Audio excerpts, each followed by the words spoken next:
Bueno, yo tengo las 5, no sé ustedes. Listo, profe, sí, señor. Paula, tú nos avisas cuando esto salga al aire y empezamos. ¿Cuánto tiempo vamos a estar más o menos como hasta las 6? Sí, sí, no? sí, la idea, profe, es que no, sí, la idea es que no sea más de una hora. Ok, perfecto. Listo. Listo. Estamos. Listo. Bueno, muy buenas tardes para todos. Me presento, mi nombre es Julián Verano, estudiante de Biología de la Universidad Nacional de Colombia y miembro del Grupo de Ornitología de la Universidad Nacional. Con nosotros está el día de hoy el profesor Hugo Fernando López Arévalo, que es profesor titular del Instituto de Ciencias Naturales. Y el día de hoy nos trae a colación un tema que es muy polémico, que es muy sonado y que se aleja un poco de lo que normalmente nosotros trabajamos desde el GOUN, que son las aves, pero bueno, es un tema importantísimo y es el tema de las especies invasoras. El día de hoy nuestra charla la hacemos en alianza con la COP16, con los organizadores de la COP16, y es por esto que les voy a dar una pequeña introducción. En los días de octubre se llevará a cabo en Cali la edición número 16 de la COP, y ustedes se podrán preguntar qué es la COP. Bueno, pues la COP es la conferencia de partes que hacen parte del Convenio de Diversidad Biológica. Es el espacio de discusión y negociación más importantes de este Convenio de Diversidad Biológica y es donde se toman las decisiones al respecto pues de los temas que trata este convenio. Para que tengamos una idea, todos los países que son miembros de las Naciones Unidas hacen parte del Convenio de Diversidad Biológica. Sin embargo, hay uno que no lo ha ratificado y es Estados Unidos. El resto de países lo han ratificado y hacen parte de él. Este evento de la COP se realizó periódicamente. Su última edición fue la COP 15, hecha en el año 2021 en Kunming, China, y en el año 2022 en Montreal, Canadá. De esta última conferencia nos salió un protocolo sobre diversidad biológica, que en general trata de 23 metas encaminadas a la conservación de la biodiversidad. Estas metas tienen ya sea una fecha de alcance a 2030 o 2050. Y ahora sí, toda esta introducción para decirles a lo que vamos, y es que dentro de estas metas tenemos la meta número 6. Esta meta número 6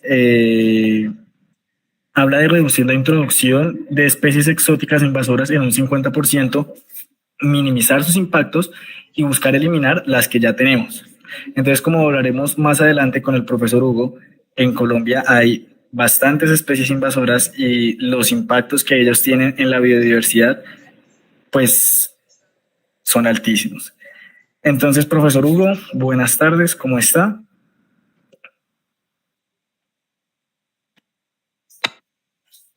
Buenas tardes, un gusto Julián y un gusto a los Bueno, compañeros.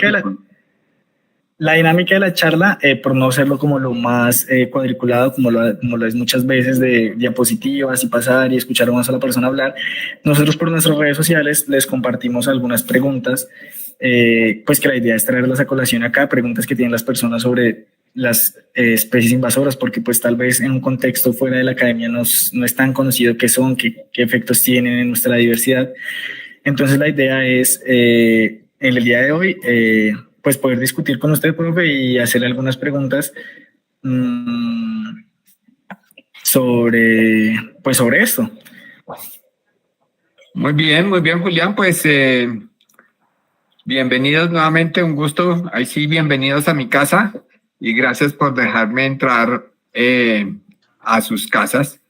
Eh, la intención de esta charla y lo que hablábamos cuando me invitaron era poder dialogar un poco sobre este tema de invasoras.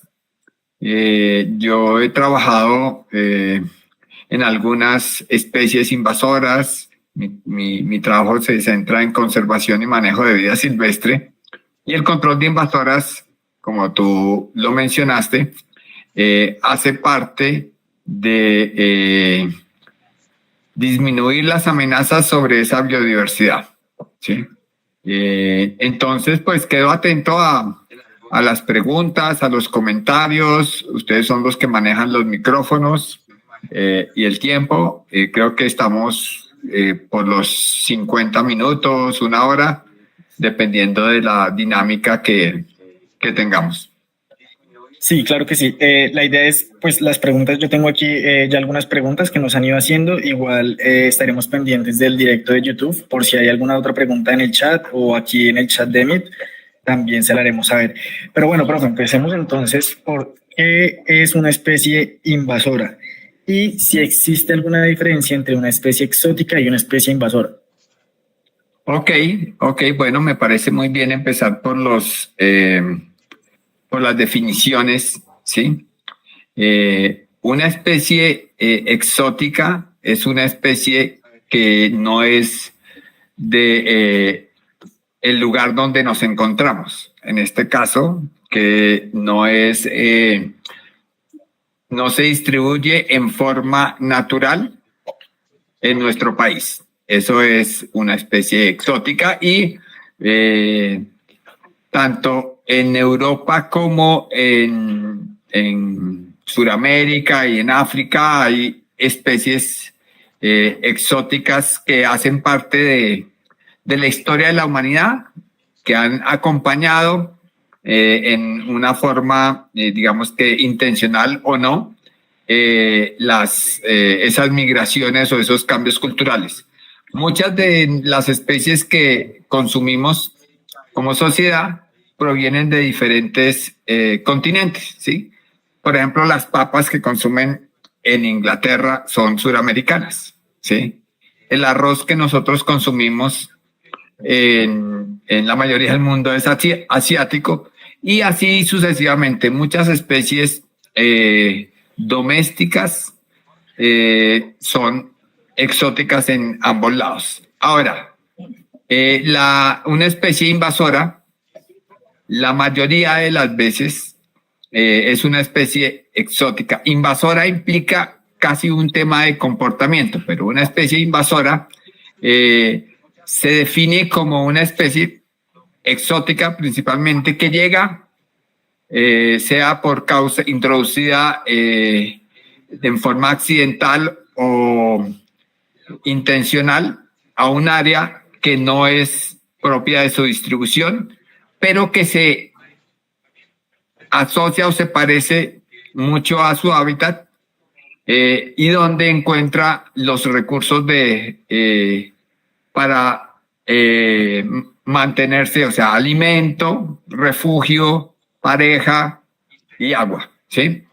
Y generalmente ya deja de ser bajo el control del hombre o de la sociedad, mejor dicho, y genera daños a la biodiversidad o incluso a los recursos humanos. Un ejemplo clásico son las ratas, ¿sí? Que fueron introducidas, son exóticas porque son de Europa, incluso algunas de Asia. Fueron introducidas, no a propósito, venían en los barcos, llegaron a las islas y están asociadas al hombre.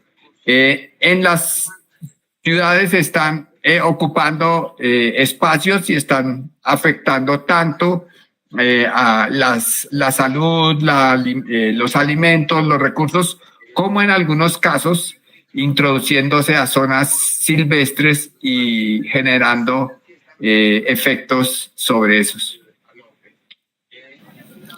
Perfecto, profe. Y si yo le preguntara a usted, bajo su criterio, ¿cuáles son las 5 especies exóticas invasoras que mayores impactos tienen el día de hoy en Colombia? ¿Cuáles diría usted? Uy, buena pregunta.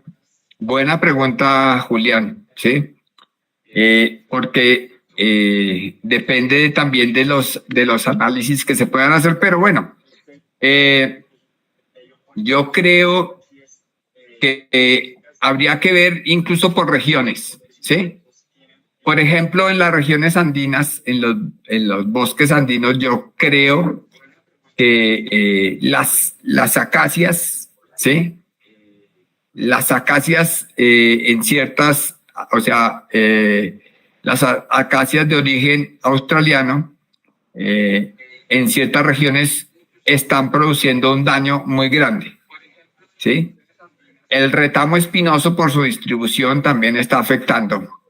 ¿Qué más te digo? Yo creo el hipopótamo por la situación social y política que está generando es una de las especies que pueden estar también ocasionando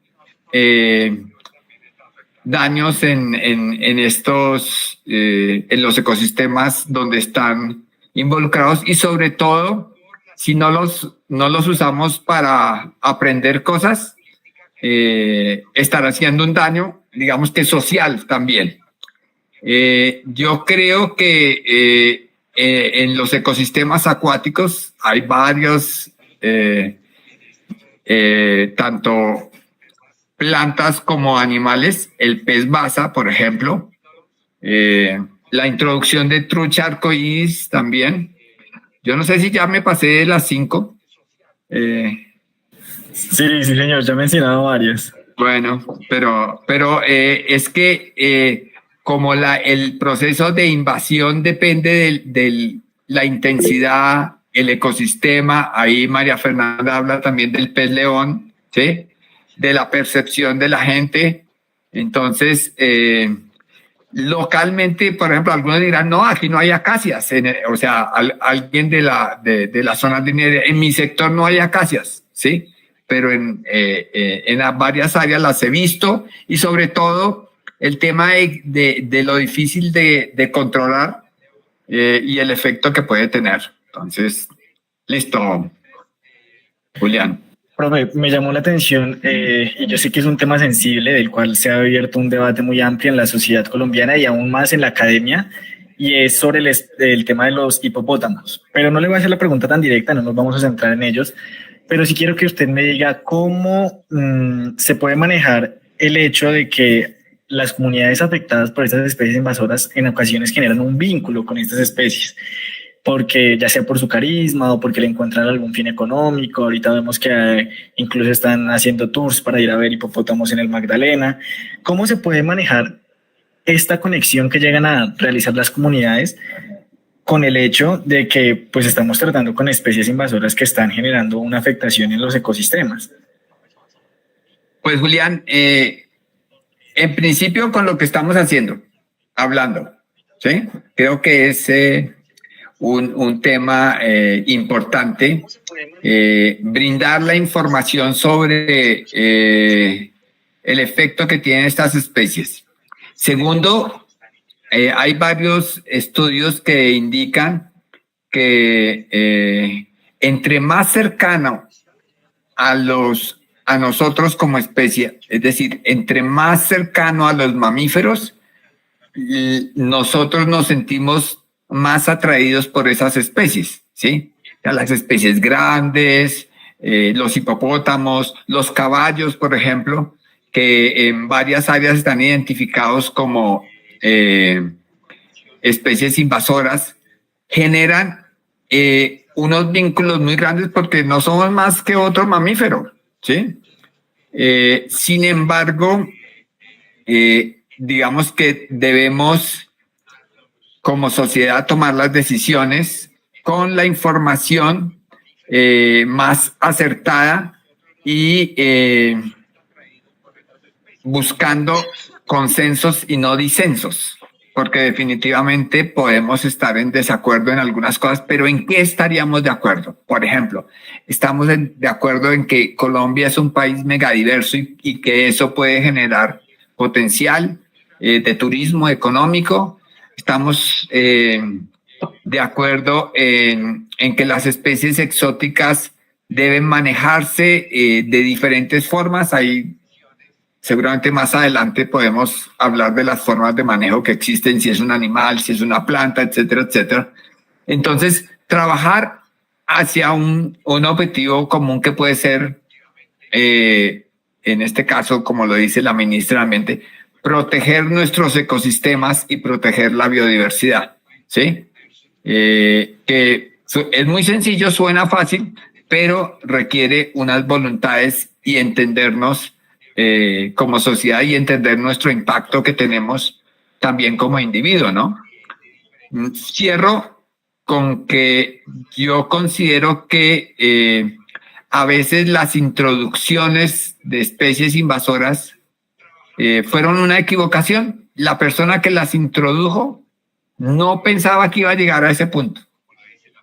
Yo decía en un conversatorio, seguramente Pablo Escobar cuando introdujo esos hipopótamos no pensaba que iba a estar ocupando medio Caribe, ¿sí? Y así sucesivamente, cuando en México la emperadora Carlota introdujo unas plantas como el buchón de agua porque le parecían bonitos, seguramente no se imaginaba que a largo plazo iban a estar inundados y así sucesivamente. Entonces, tenemos que aplicar temas de precaución y tenemos que conocer estos procesos que nos superan un poco incluso en generaciones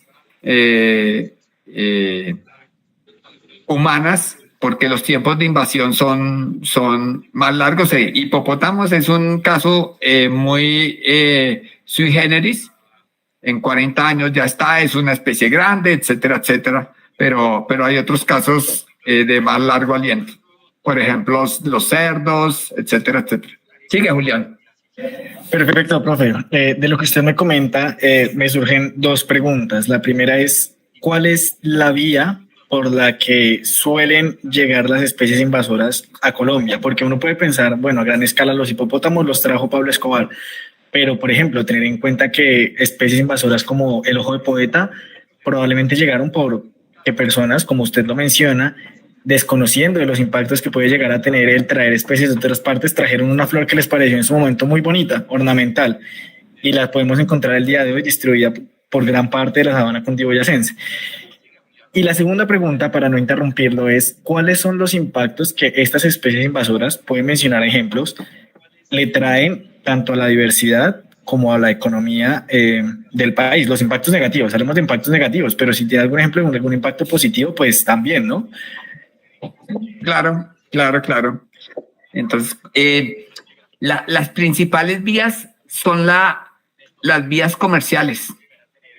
La rápida conectividad que hemos logrado, que llamemos que un paquete puede estar en China y rápidamente en 2 días, en una semana, estar en este continente, ¿sí?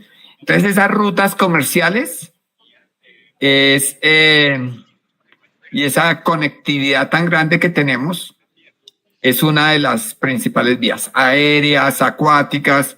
Imagínate uno de esos grandes cargueros de container que tiene que recoger agua en una parte del Océano Pacífico y la mueve y la desocupa para moverse en su trayecto en el Atlántico, etcétera, etcétera, o algas o peces o huevos pegados a los cascos de los barcos, ¿sí? O plantas en los equipajes de los pasajeros, en las cajas, en las semillas que se traen de un lado a otro, etcétera, etcétera. O sea, y el COVID nos lo demostró en la rapidez de dispersión y en la rapidez de conectividad, ¿no? Entonces, esa las vías aéreas, ¿sí? Nosotros hemos recibido informes de, por ejemplo, de marsupiales de Estados Unidos, de Delphis, Virginia, que llegan al aeropuerto, ¿sí? Que los encuentran ahí porque se vienen en los embarques, ¿sí? Y así puede venir un ave, un murciélago, semillas, etcétera, etcétera. Entonces, nuestras rápidas comunicaciones son las principales vías, o sea, hay cuanta vía quieras, ¿no? Accidental o también que puede ser el interés de introducirla, una semilla, una matica, etcétera, etcétera. Y la otra, habíamos hablado de qué efectos, ¿sí? Entonces, uno de los principales efectos que puede tener es la competencia. O sea, desde el punto de vista ecológico, la competencia con otras especies, y la competencia puede ser por espacio, por nutrientes, por el sol en el caso de plantas. Otro efecto tiene que ver con la depredación, ¿sí? Por ejemplo, el tema de la rana toro, el tema de una langosta californiana que está en las partes altas de los cuerpos de agua, consume, principalmente son herbívoros, omnívoros, consumen muchas cosas y empiezan a socavar poco a poco nuestros ecosistemas, que de entrada, al estar deteriorados, ya se conforman como un ecosistema receptor amigable para esas especies. ¿Qué más te puedo decir sobre esos impactos que pueden tener? Hablamos de competencia, de depredación, transmisión de enfermedades podría ser, ¿sí? Por ejemplo, bueno, los hipopótamos, ¿qué impacto tienen? Porque mucha gente no entiende y no es del todo claro. Bueno, si los animales están en el agua, no están, digamos que si no se presentan casualidades humanas, ¿cuál es el problema con que ellos estén en estos cuerpos de agua? Gracias. Sí, a veces en los ecosistemas acuáticos, ríos, lagunas, hay por ejemplo, llamémoslo que hay una dinámica entre la materia orgánica que ingresa y la que sale o es consumida, ¿sí? En el caso de los hipopótamos tienen varias cosas. Uno, nomás el peso de 3 o 4 toneladas sobre una orilla, lo que va a hacer es horadarlo. Entonces, hay una deforestación de las orillas, ¿sí? Entonces, el agua, tras de que es turbia, se enturbia más. Segundo, los animales consumen, digamos que entre el 5 y el 10% de su peso, y también tienen que devolverlo al medio, es decir, defecar. Entonces, hay una producción mayor en esos ecosistemas. Entonces, altera, digamos que los ciclos biogeoquímicos de nuestros ecosistemas. En el caso del hipopótamo, hay algunas acciones sobre otras especies. Tú llegas como chigüiro y te encuentras un hipopótamo en el lago donde estás, ya no puedes ingresar, ¿sí? O ya lo piensas dos veces porque el hipopótamo es, digamos que es más agresivo, 3 toneladas contra 35, te va a afectar. Y pues lo que hemos hablado también hacia las propiedades, los recursos económicos de la sociedad y los habitantes cercanos, ¿sí? Creo que ahí contesté, Julián. Habían unos comentarios ahí en el chat, no sé si los lees tú o alguien que esté por ahí. Sí, aquí en el chat de la reunión de MIT nos hablan de, probablemente son vías de ingreso de especies invasoras, nos hablan de excentricidad de las personas, claro, no falta el que quiere tener un pez león en su acuario, lo tiene en Santa Marta, lo libera sin culpa y el comercio mundial, los desastres naturales y las islas de plástico en los océanos, que pues son un verdadero problema porque son islas flotantes que pueden recoger una especie en el Pacífico de Indochina y lo traen hasta aquí, hasta nuestras costas del Pacífico chocuano. Y al fin y al cabo, pues eso sería por obra colateral del ser humano. Hablando también sobre especies invasoras, profe, y una que tal vez no llegó por incidencia directa del ser humano. Todos conocemos al coyote, el que los Looney Tunes nos enseñaron cuando éramos pequeños, el correcaminos y el coyote. Bueno, el coyote es una especie, es un mamífero norteamericano. Para los años 80 se tenían los primeros reportes que estaba en Panamá y Centroamérica, sin embargo no se conocía muy bien sobre él. Sin embargo, en 2020 se publicó un artículo titulado El coyote en Sudamérica, potenciales rutas de colonización. Entonces lo que nos dice eso es que a día de hoy ya hay reportes de coyotes en la selva del Darién, en el lado panameño, y pues los tenemos a la vuelta de la esquina. Entonces mi pregunta es, pese a que no hay mucha literatura respecto a los posibles impactos que podría tener la llegada de este mamífero a suelo colombiano, ¿usted considera que si eventualmente llega, se podría considerar como una especie invasora? De ser así, ¿hay algo que nosotros podamos hacer? Listo. Aquí me devuelvo un poquito a la historia de la teoría de las invasiones, ¿sí? Una de las, digamos que, los trabajos sobre invasiones reúnen ecología de poblaciones, ¿sí? Reúnen biogeografía, reúnen también incluso aspectos asociados a las culturas, ¿sí? Entonces, en el caso de el coyote, yo creo que es una dispersión natural, ¿sí? Una claridad de la biogeografía que aún se están dando, el Darién y en general Mesoamérica ha sido un corredor de intercambio biótico entre los dos áreas de América, entre Norteamérica y Suramérica, teniendo ese istmo o ese corredor como paso. Yo creo que es un efecto de una dispersión natural, una biogeografía. Evidencia que alguien no el coyote y lo está metiendo a Panamá, a Costa Rica, sino que el coyote por su capacidad de adaptación a nuevos ambientes está, digamos que, migrando, está colonizando nuevas, ¿sí?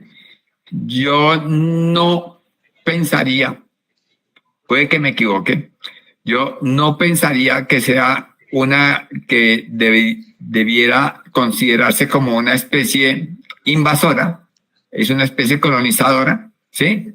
Que va a ser parte de la fauna que ingresó del continente norte. Pero puede que me equivoque o que haya otro tipo de análisis que son análisis de riesgo de invasión y que lleguemos a una conclusión que se debe tratar como invasora en Colombia. Nosotros en Colombia tenemos muchos registros de especies con potencial invasor, pero no tenemos muchas especies declaradas como invasoras.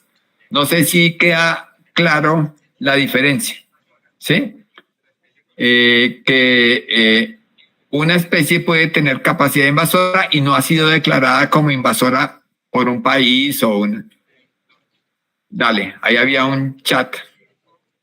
Sí, sí, señor profe. Aquí tenemos una duda que nos hicieron por el en vivo en YouTube.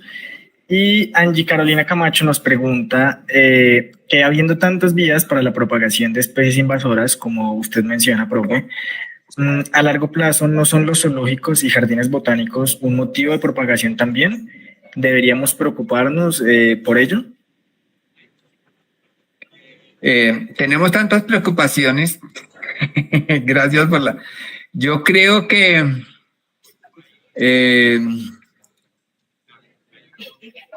como todo en biología, depende, ¿sí? Por ejemplo, la invasión de hipopótamos se dio por un modelo de zoológico que planteó Pablo Escobar, traer bichos y soltarlos, ¿sí? Entonces, depende de cómo se manejen los individuos en zoológico. Yo pensaría, o yo pienso que los zoológicos no son un factor de invasión. Habría que ver el tema, cómo se está planteando, como los santuarios y estas cosas, que es diferente en zonas abiertas. Lo que te contesto con el ejemplo de Pablo Escobar, ¿no? Él trajo individuos y los botó sin un control, ¿sí? Y después de 40 años, después de que murió él, nadie se quedó con eso y se fueron. Y encontramos los venados, encontramos los hipopótamos y seguramente si seguimos buscando puede haber alguna otra cosa por ahí dando vueltas. Perfecto, profe. Y bueno, dentro de las preguntas que nos habían hecho previo a la charla tenemos, ¿qué podemos hacer? O sea, ¿qué estrategias? Primero empecemos por las estrategias gubernamentales y las estrategias que desde la academia se han propuesto. Pues obviamente todo depende de la especie, pero pues si usted nos tiene algún ejemplo que nos pueda comentar cuáles son las estrategias con las cuales se lidia con estas especies invasoras. Bueno, listo, pues digamos que Colombia cuenta con varios comités. Uno de ellos es el Comité Técnico Nacional de Especies Introducidas y o Trasplantadas e Invasoras, que tiene una formulación y sus componentes y sus objetivos aparecían desde 2008 y ahora en 2022 se volvió a hacer una nueva resolución. Entonces, lo primero es que existe un órgano, llamémoslo consultivo a nivel nacional sobre cómo catalogar o no las especies invasoras, ¿sí? Segundo, existen unas autoridades ambientales que tienen una autonomía en el control de estas especies invasoras. Existen algunos planes de manejo y control de estas especies, por ejemplo, el caracol africano, el hipopótamo ya tiene un plan que se está divulgando.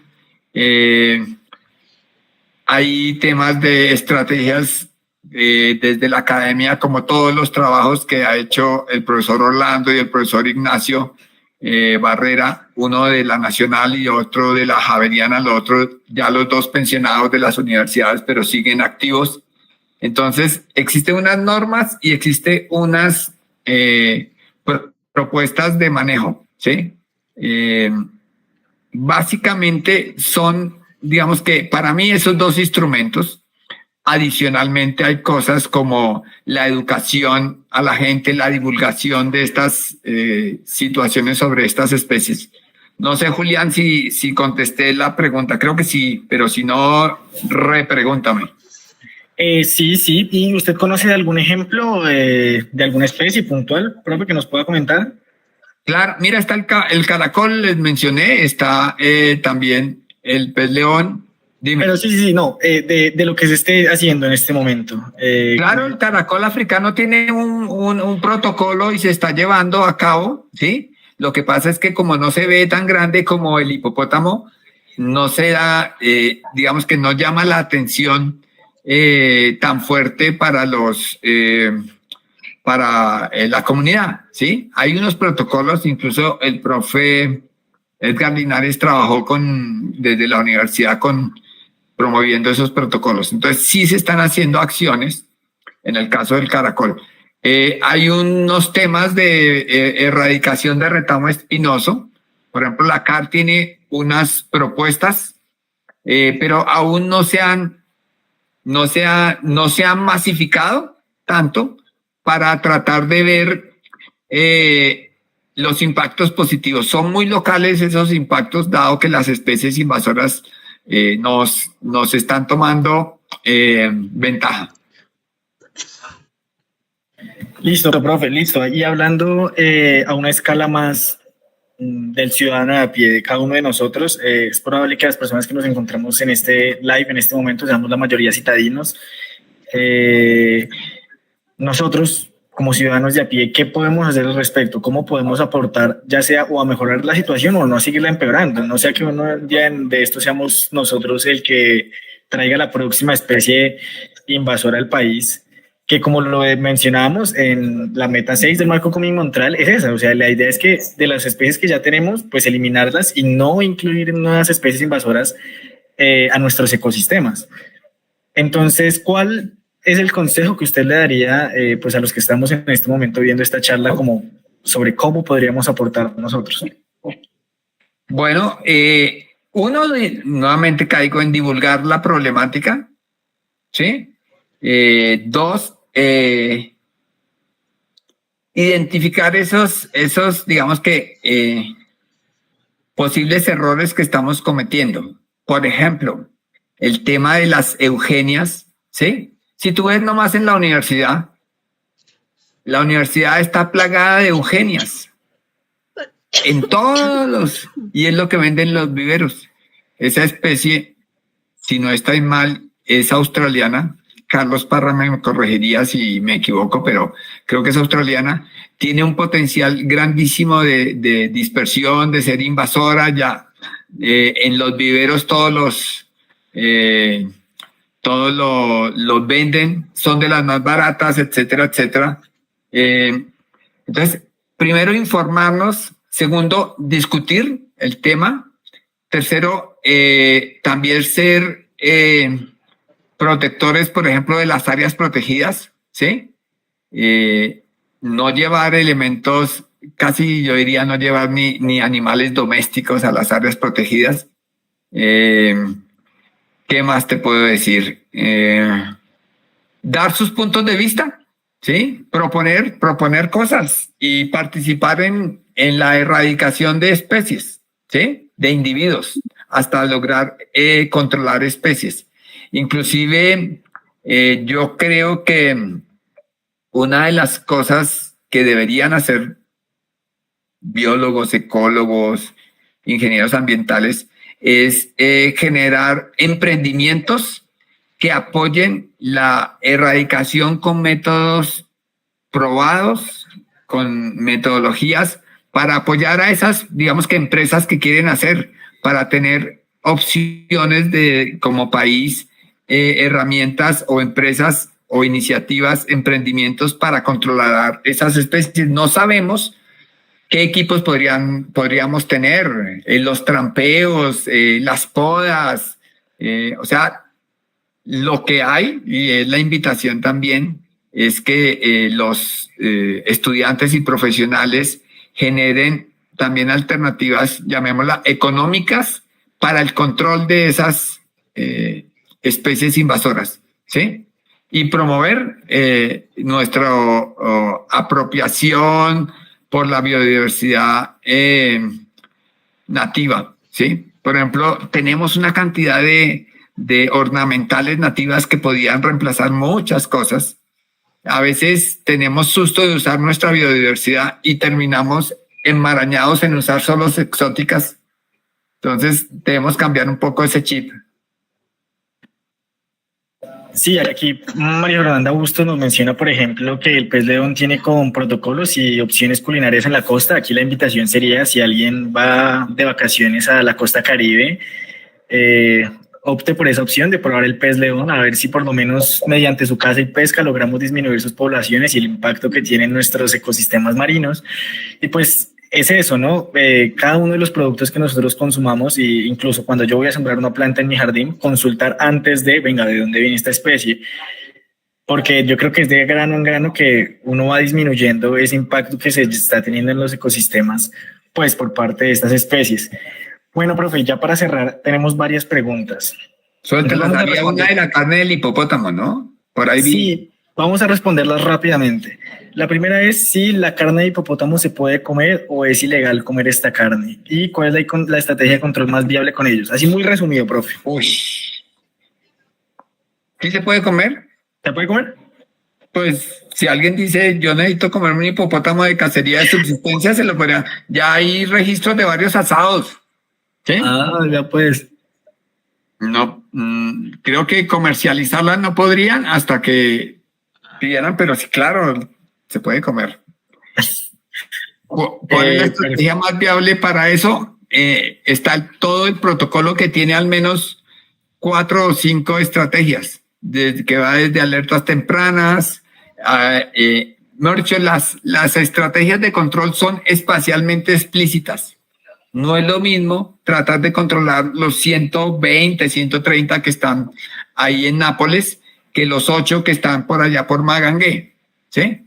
Entonces, podemos hacer unas cosas en un sitio y otras cosas son más viables en otro. Por ejemplo, la cacería de control es más viable en otras áreas. La castración o cogerlos y sacarlos del país o encerrarlos puede ser más viable en esto, pero los números que tenemos nos indican que tenemos que sacar por lo menos 35 individuos anuales y no hemos sacado este año no hemos sacado ni 4. Imagínese. Bueno, profe, una siguiente pregunta, muy rápidamente. Por ejemplo, planes de manejo como los del caracol africano son generados por esa iniciativa regional, por las CAR o qué entidades los desarrollan.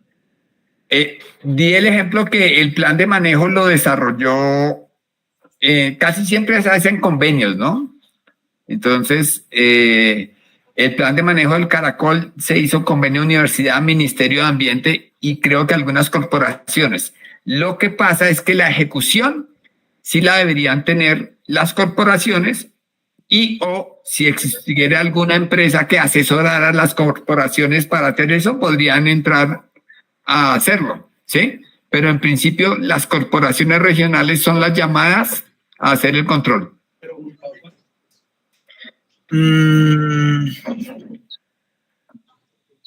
Bueno, por aquí tenemos una pregunta más y nos dice, me gustaría saber la opinión frente a las especies con interés productivo que están generando efectos en la biodiversidad y cómo zanjar el debate con el sector productivo. Por ejemplo, yo le voy a poner un ejemplo rápidamente, el pez basa, ¿no?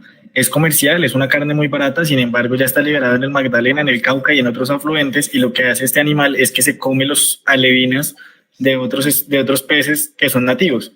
Entonces, ¿cuál es su opinión al respecto, profe, de estas especies que tienen algún interés productivo? Pues yo creo que hay un tema de antecedentes y hay un tema de ilegalidad, ¿sí? Si yo tuviera que legalizar alguna especie exótica, yo legalizaría la marihuana y no el pez basa, ¿sí? Porque hay unas implicaciones muy grandes, ¿sí? Llamémoslo incluso irresponsabilidad en el sentido de los intereses económicos. Realmente hay un tema de recursos económicos, de equidad y de el efecto que tiene un sistema productivo sobre la biodiversidad. Pero estamos plagados de esos ejemplos donde lo productivo nos gana hacia la biodiversidad. Entonces, un caso es la palma africana, ¿sí? Somos el mayor productor de palma africana, ¿sí? A costa de algunos dicen de solo potreros, yo digo que ha tumbado gran parte de bosques, ¿sí? Entonces es una discusión que tenemos que tener como país, ¿sí? Pero los gremios productivos tienen un fuerte peso, ¿sí? Y hay que pensar en la responsabilidad social y ecológica de los sistemas productivos. El arroz, por ejemplo, el Casanare está siendo desplazado, las sabanas inundables, por el arroz, por intereses económicos, y las corporaciones se ven cortas en gestionar, en ese caso, el recurso agua. Entonces es una discusión súper interesante, economía versus biodiversidad. Y o si no caemos en voy a mencionarle que como en un juego de palabras con el tema de bioeconomía. No todo lo que es verde o es planta es bioeconomía, ¿sí? Listo, profe, muchísimas gracias. Yo sé que fue corta la charla, que muchas personas quedan con dudas. Si alguien, pues nos pueden comentar a nosotros las dudas por nuestras redes sociales. En estos días estaremos comentándoles también por nuestras redes sociales otras actividades que tenemos en el marco de la preparación para la COP16. Entonces, estén muy pendientes del Instagram de GOUN. Al profesor Hugo López, muchísimas gracias por acompañarnos, por compartirnos su conocimiento y sus opiniones al respecto, demasiado valiosas. Y a todos los demás los invitamos a que nos sigan en Instagram, en YouTube, y que estén súper pendientes a las otras charlas que nosotros les podamos compartir y a las otras actividades, porque no solamente hacemos charlas, también actividades. Entonces estén súper pendientes y bueno, muchas gracias por contar con ustedes en este momento. Hasta luego, que estén muy bien. Gracias, profe. Gracias, Julián. Gracias a todos los que nos acompañaron y un buen día. Y recordemos lo que nos dijo el profesor, ser muy conscientes de lo que consumimos y de dónde viene lo que consumimos.